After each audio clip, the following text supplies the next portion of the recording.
Hello.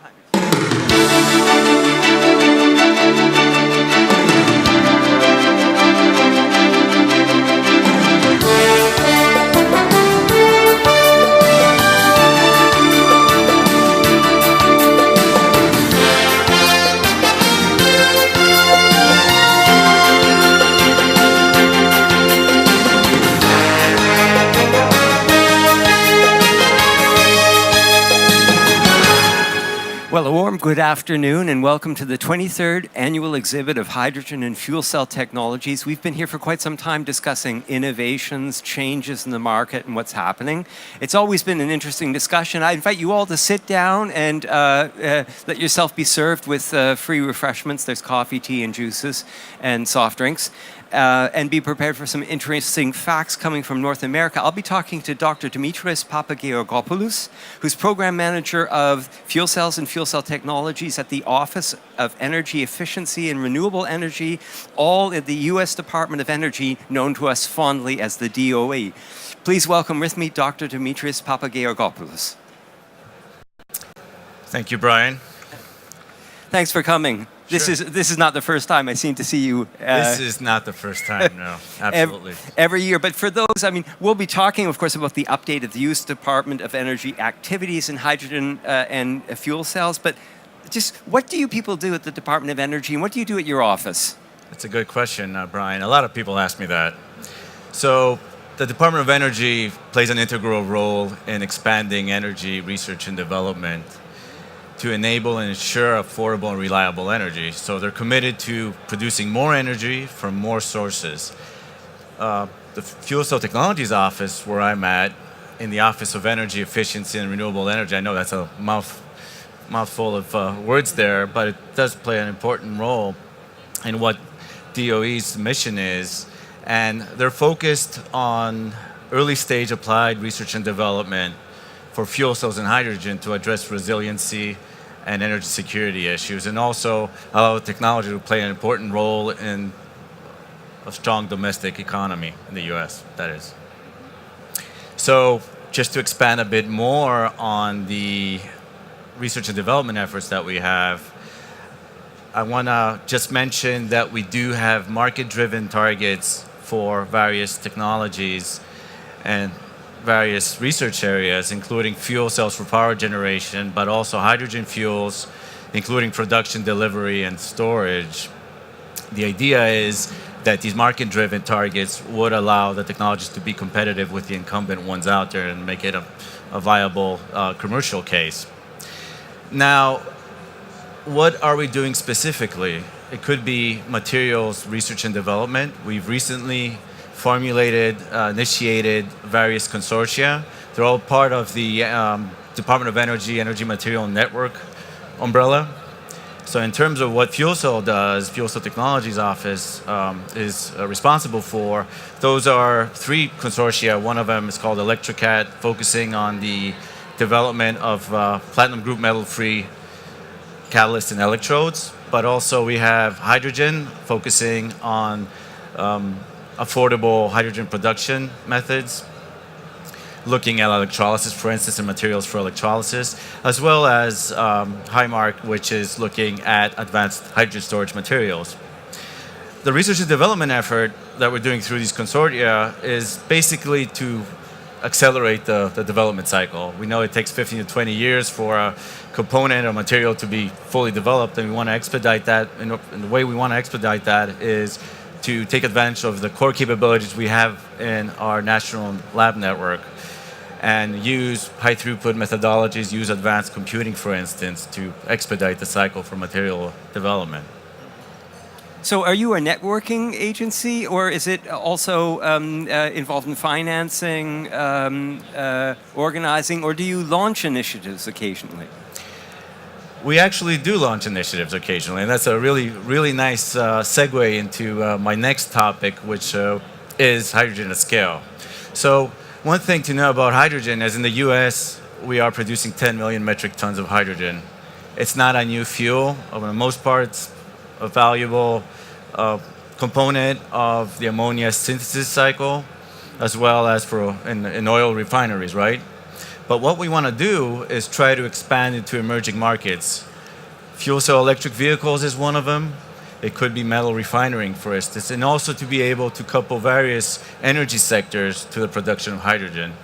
So hydrogen can be used for power generation, but it could be a very viable means to address energy storage, to look at enhancing the economy of baseload power plants, for instance, or to address intermittency with renewable sources. Just to give you an example here, the nuclear sector, right?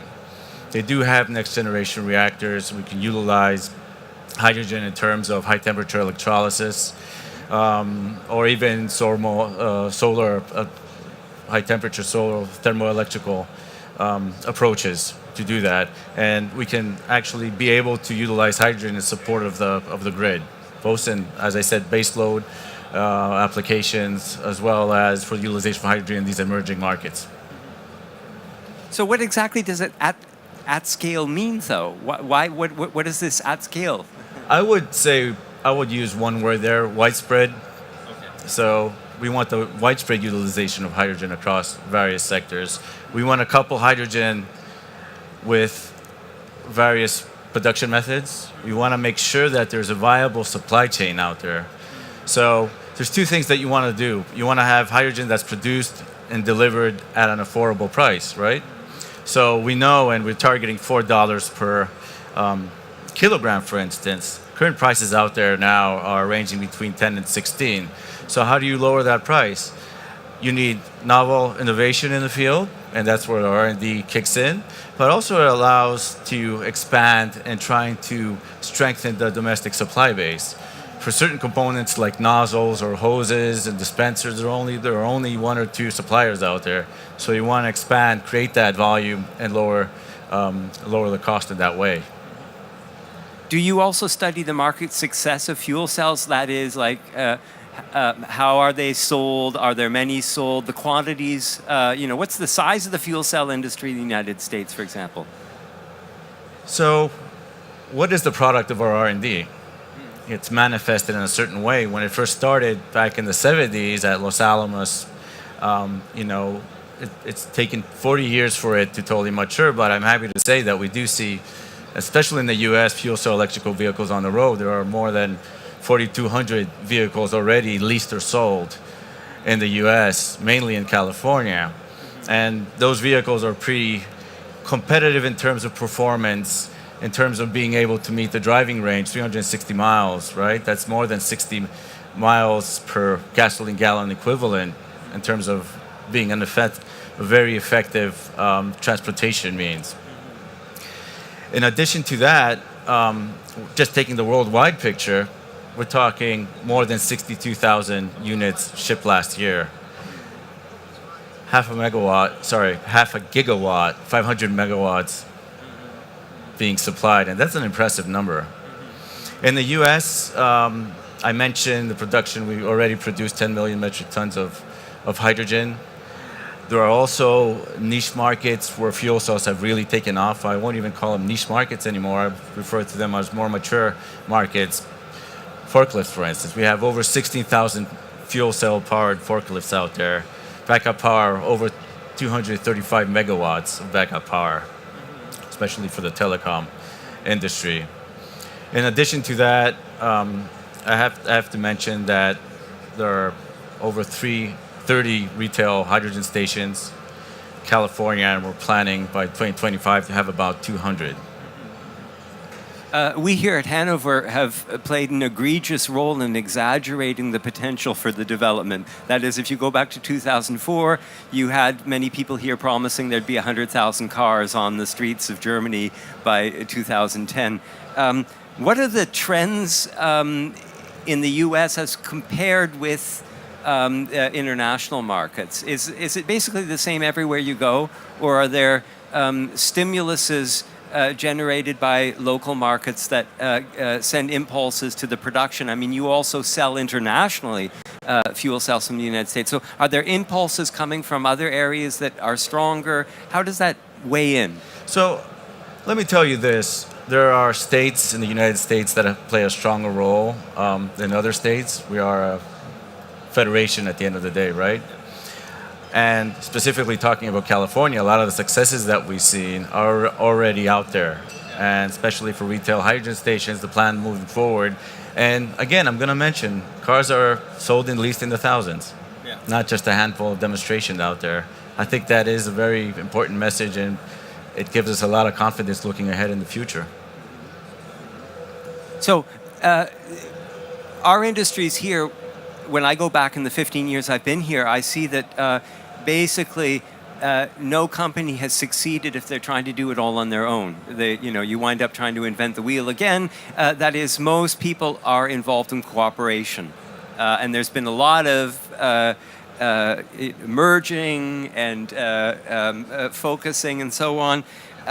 Do you also have an eye towards international collaboration when you do what you do in your research and development, or when you look at market trends? Is there a direction inward and outward at the same time?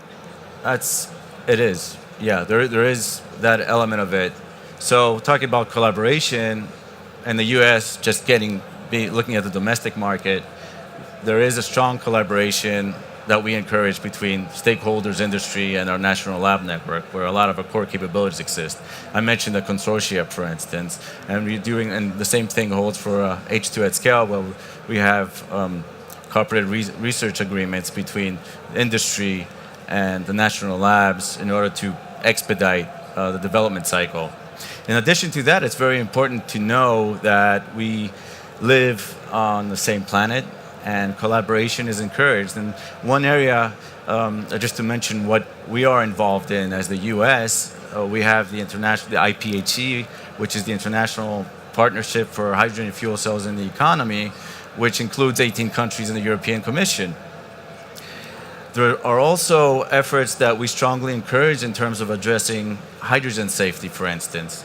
We have a site called H2 Tools, and h2tools.org, and we've been able to train tens of thousands, I think it's 36,000 first responders and code officials, for instance, because an outreach effort is very important. In terms of the international collaboration, working on safety is also very important. It's not the fact that hydrogen is a new fuel, as I mentioned. There's 65 million metric tons produced globally, right?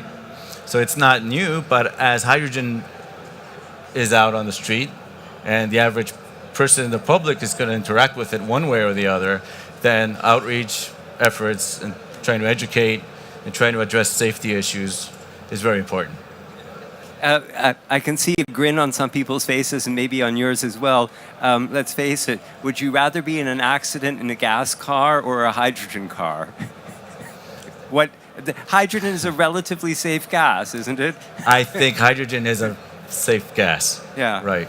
Relatively speaking, always, right? Yeah. I always think of the comparison between natural gas and exactly. And hydrogen. And exactly. Dissipates quickly, goes straight up, small molecule. It's almost unfair to put you on the spot here and say, look into your crystal ball and say what prospects you think are most interesting for the future. But long term, where do you see potential for the most development? Where do you think the greatest interests lie? Or what does your department think is the most interesting prospect?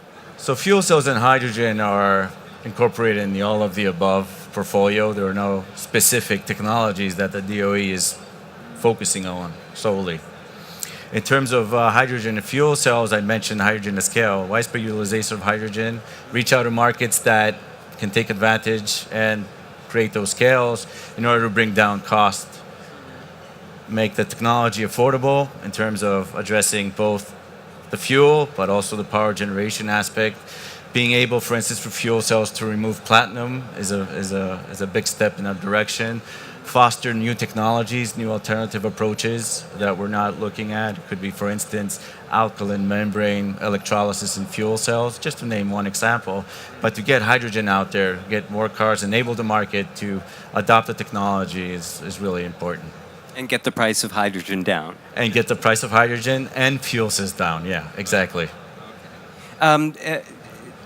We're almost out of time, but I think one of the most important questions to ask you is, what is your mission here in Hanover? What are you hoping to achieve in this week?